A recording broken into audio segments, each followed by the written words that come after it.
Welcome. This is Forrest out in St. Louis. Hopefully you're having a wonderful Monday. I know I am.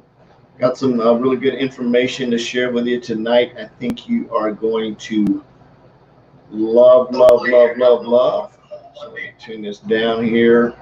So 14-day challenge, day number 7 is getting ready to be in the books.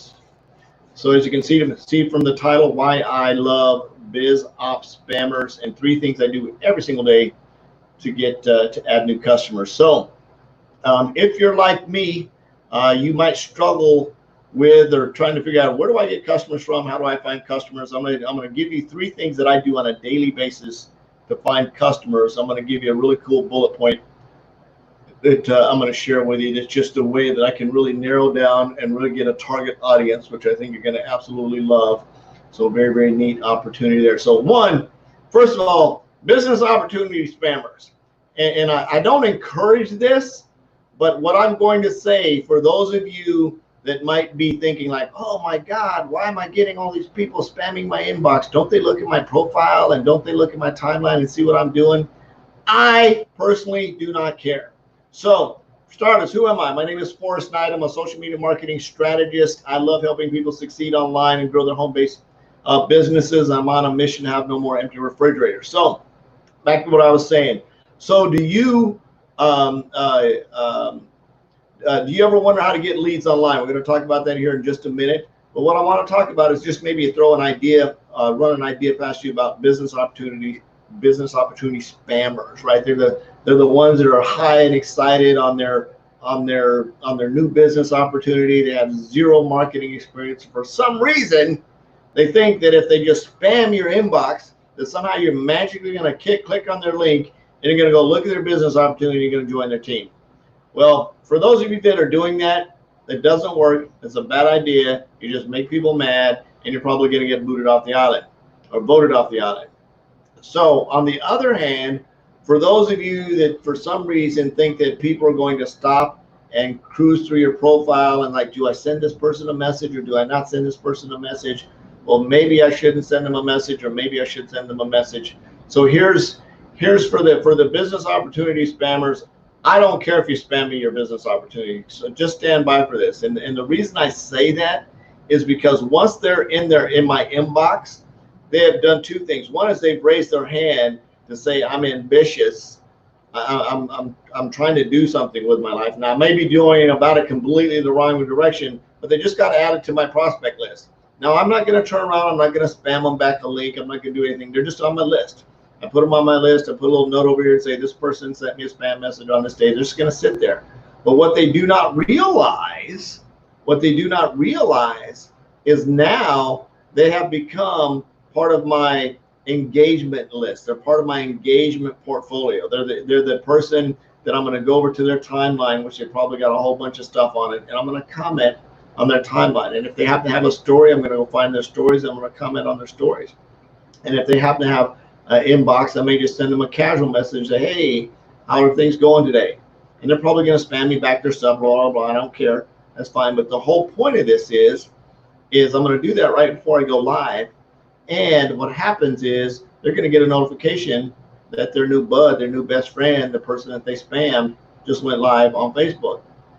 And I'm going to do that again, and they're going to get another notification that says, hey, your friend Forrest just went live on Facebook. And then they're going to get another notification that says, hey, your friend Forrest just went live on Facebook. So I love spammers, and eventually 2 things are going to happen. One is they're going to see what I'm doing, showing up on a daily basis, talking about business, mindset, opportunities, prospecting, marketing, general stuff, relationship, whatever it is. They're going to start to get to know who I am, and eventually going to start to like me because I'm a pretty likable guy, I think. And eventually going to just trust the information because I put out a lot of valuable information. So come full circle around for all of those gurus who are always talking about know, like, and trust. You got to build trust and like and relationships.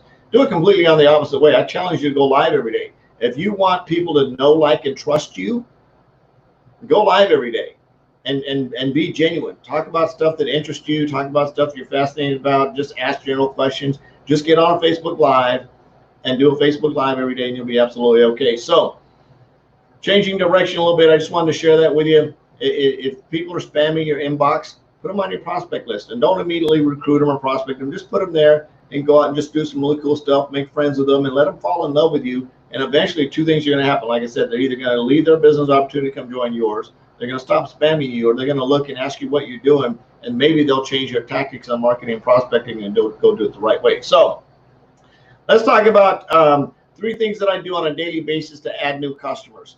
One very important thing that I do is I know who exactly my target audience is. I know the person I'm going after. I have the target audience. I have a huge list of the target audience, the person that I'm going after, and I know exactly what to say to them. I understand where they're coming from, and it's called building a target avatar. That's what I'm going to talk about tomorrow on my Facebook Live tomorrow. I'm going to talk about that client avatar. I'm going to have a whole list for you. I actually got my notes taken already for tomorrow. It's absolutely going to be cool because I got to go live sometime. I'm not sure when it is. I've got to do a coaching live in Inner Circle, in the 100K Inner Circle. I'm going to be live in that group, doing some training in there, how to get the yes. And of course, I've got to do my live here. So it's going to be a late night tomorrow. I'm not sure exactly when it's going to be because tomorrow's like the end of the month for my regular JOB.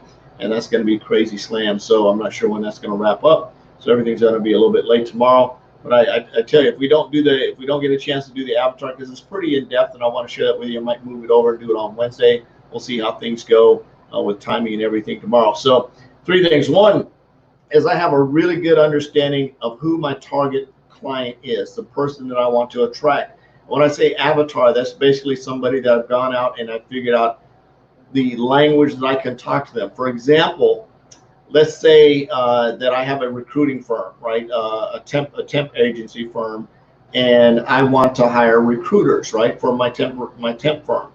I'm going to go look for people that have a recruiting background so that I can target them because I can speak their language, and that's going to be my target audience for somebody I want to bring over to my temp agency as a recruiter because they already know how to recruit, right? I wouldn't want to go look for somebody that doesn't. I'm looking for recruiters. I'm looking for people with a recruiting background that understand that. Then even better, if I want to go deeper, I could probably target people that actually have experience with temporary agencies as recruiters, right? So I can target an audience. That's the person I want to bring in because it's gonna lower my conversation conversion curve. In other words, I can say, hey, blah blah blah. This is what I'm going on. Say for example, if I have a bus company, right? I'm running a bus company and I want to get bus drivers. Where's it going to be easier for me to get new bus drivers for my bus company? Is it easier for me to go target other bus drivers that already drive for another bus company? Or is it easier to go out and train brand new bus drivers and go through a training process and teach them how to drive a bus? I'm going to go target other bus drivers, people that are already driving a bus. I'm going to find out what they like about driving a bus, and I'm going to encourage them to come drive my bus. So when you're thinking about, and I want you, and somebody probably completely heard that wrong. So I'm gonna paraphrase this. If you're in network marketing, that does not mean you go recruit other network marketers. Okay, it does not mean that. It does not mean that at all. So I want to make sure that I'm very clear on that. Network marketers do not recruit network marketers, and I'm going to read this to you because I thought it was very, very cool in that fashion, which I thought was neat. Recruiting network marketers, and I wrote this down because it's just very, very neat.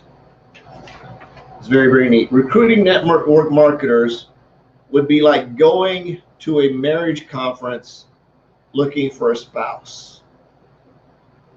So if you're out there in the hunt, you're thinking like, oh man, I'm going to go and prospect all these people in this other network marketing business. I just want you to think about it that from that fact is that you're in a relationship with your wife and your spouse and you want it to get better. So you go to a marriage conference and you've got some knucklehead in there trying to hit on your wife and trying to take your wife away from you. So think about that network marketer. So when I'm talking about a target audience, I'm not talking about somebody that's in another network marketing business. That is not your target audience. They're married, they have a relationship somewhere else. If they decide to divorce that relationship over there, let them, and they want to come and then court you and get into a relationship with you and your business, it's a whole different ball of wax. But what I'm talking about a target audience is understanding that one, there's people out there that are looking for a home-based opportunity. They're looking for a way to have a little side hustle. They're looking for a way to earn a little bit of extra income. So you need to understand the people that you're focusing on. Now, some people will prospect down and I'm not saying to downplay anybody, but they will try to save people. Some people can't be saved. They're not in a financial position to be saved. For example, I was out, one of my target clients is people that are rideshare drivers. So I'll go knock on their door and I'll say blah, blah, blah. And some of them just simply, they're stuck in a rut. So they don't have, they're entrepreneur, right? They were driving, they're trying to make an extra money. Then there's the entrepreneur rideshare drivers, right, that are entrepreneurs. So that's a target audience for me. I already know they're in a business state of mind that they want to earn extra income. So I can really focus and draw a circle around them and say, hey, I was curious if you might be able to earn a little bit of extra money on the side. I see that you're currently an Uber driver. I work with a lot of Uber drivers. I'm wondering if you might be able to take a look at what I'm doing. See, very easy target audience, and then I can move them over and show them my presentation, and they're really in alignment with that. It's a really easy target audience because I know the person I'm talking to. I'm not recruiting other network marketers. Say, for example, Weight Watchers, and I've used this before. Weight Watchers, when they run an ad, they're not targeting people that are overweight. Now, that's what the person on the service might look, oh, they're targeting. They're targeting people who want to take action now and change their diets and their habits to be in a better health journey. That's who they're targeting. They're not targeting just people who are overweight in general. They have a target audience in mind. So when you listen to the language in their commercials and their promotions, they're targeting people who have pretty much made up their decision, made up their mind that they want to start eating healthy. They're targeting people who want a meal plan. They're targeting people who want a system. They're targeting people who have failed at other things and want something that works. That's who they're talking to. So they've got a very specific audience of people that they're focused on. They don't care about the rest of the people that are just overweight. They're targeting people like, for me, Weight Watchers is not targeting me. Although I could lose some weight, they're not targeting me. I'm not a Weight Watchers customer because I can jump on a bicycle in 10 minutes and take a spin around the block and lose 10 pounds. So they're not targeting me. They're targeting somebody who's sitting down thinking about, I need to eat more healthy. I need to have a system. I need to maybe have some coaches and some guidance on how to do this plan. And I need to have a meal plan. That's the people they're targeting. They're actually saying that to themselves. So the language in their commercials and the language in their marketing and the language in their advertising, that's the people they want to target. The rest of the people, great, those people may move over to that side, but they're not just targeting everybody that's overweight. So understanding who your target avatar is, right? Who is the person you're going after is number one. Number two, where do they live? And when I say where do they live, where are they online? What communities are they attached with? What pages are they hanging out with? Who are they following? Who are their gurus? Who are the people they're mentoring with? Are they on this page, that page, or that page? If I'm looking for entrepreneurs, where am I going to go? Entrepreneur Magazine, Success Magazine, Tony Robbins, Robert Kiyosaki. Those are the people that are following those people. Now, there's probably going to be some network marketers in there, and I can filter those out. But for the most part, there's more people on the planet that follow Success Magazine that aren't multi-level marketers than do. So I can sort through and find the people that I need to narrow the niche down. I can find where they live. I can target an audience. I can target a group. I can find a post, and I can go in and I can prospect those people and reach out to them. So where do they live? Where does the person live that I want to recruit? I'm talking live online. Do they live on TikTok? Do they live on Instagram? Are they a certain age? Are they a millennial? Are they a senior citizen? If I have a product that maybe focuses on bone and joint health, I might want to look at somebody that's, over 40 in a target area, that might be a married couple, that might be into fitness, but just needs to want to get healthier, that's got some disposable income that can afford to spend $150 a month on my supplements, right? That's the target audience that I want to look for if I'm in that niche market. So where do these people live? Where would I find somebody that's plus 40, that's in the health and exercise? Maybe they're, or if they're plus 50, maybe even on the AARP page, right? I go find the AARP page. I go in and I start looking for people that might be commenting on things like that. There's probably all types of groups out there, and I'm not a fan of going into a group and prospecting. What I've learned, what's been taught to me, is that if you're going to go into a group, a Facebook group, is you go in and you provide value. You don't prospect in there. That's just me. I'm not going to go down that line. So who is your target audience? Who is your target person? Who is the person that's going to be your ideal candidate? Sometimes you may not know. Sometimes you just got to do some shotgun stuff and go out and prospect and go, okay, you put that person in, then you reach out to a bunch of people and you put this person in, and you start to look at the similarities in the people that are raising their hand, going, yeah, that's me, that's me, yeah, that's me, right?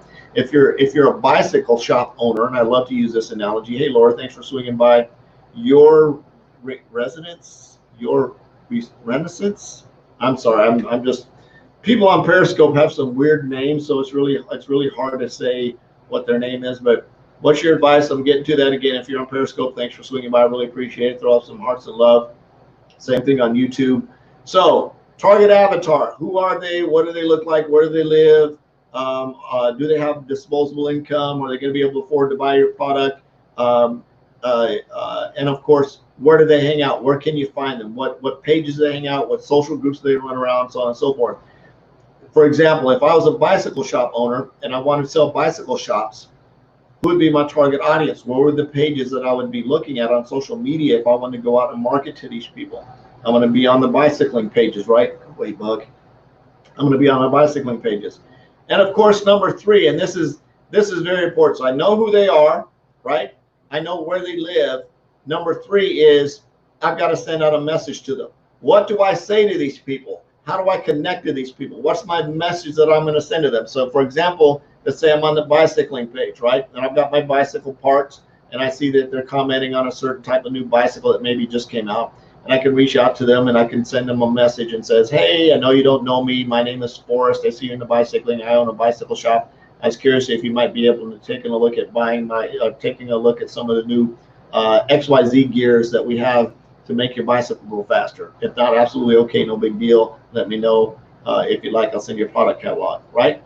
So that's might be a conversation that you would have if you're a bicycle shop owner and maybe you have a new parts, or you have maybe a bicycle part manufacturer, even different, right? If you manufacture bicycle parts and you've got this new part and you want to be able to target people that can sell that part, then you could go after guys that are into cycling, and you can ask them to maybe try the parts, so on and so forth. So hopefully that made a lot of sense to you. One is you've got to understand who your target audience is. Number 2, you need to know where they live. And number 3, you need to know how to communicate with them to hopefully engage and encourage them to at least raise their hand and say, yeah, I'll take a look at what you have. That's how I get my customers on a daily basis. I understand who they are, understand where they live, and understand how to communicate to them to get them to raise their hand and say, yeah, sure, sign me up. I'm interested in what you got going on. And it makes for a really easy conversation and transition in doing that. Now, and I'll take the word easy out. I should say simple conversation and simple transition, because there's a lot of work that goes in. I reach out to a lot of people on a daily basis, on a regular transition basis. So one of the things that I did put out last night, if you would like, I've got a really cool resource. I want to say it's 5, 10, 5, and 14. There's 19 things, 19 topics that you can talk about online to get really, really good engagement on your Facebook Live. So if you're struggling with, man, I really don't know what to say on a Facebook Live, I really don't know what to talk about, Forrest, I have no idea what you just talked about, a target avatar or any of that stuff, I'm brand new, I just need to get on and do a Facebook Live and have something to talk about. These 19 topics are something you definitely want to put in your arsenal to give you an idea of things to talk about. Then you like numbers. I think number 1 was like food. So you can take a look at number 1. You could go out and Google and, you know, top 10 recipes for people that want to get fit. And you could talk about those recipes, and you could share that article with people and go through the regular Facebook Live stuff. So this is Forrest out in St. Louis. If you want those 19 topics, shoot me a private message. I'll definitely get those over to you. They'll absolutely help you do a Facebook Live a lot better. If you got some value out of this live, just share your value, share the value that you got in the comments. Really appreciate it. I love you. Jesus loves you. There's absolutely nothing to do about it. No more empty refrigerators. Go out and make an extreme impact. Peace out. We'll see you tomorrow. Bye-bye.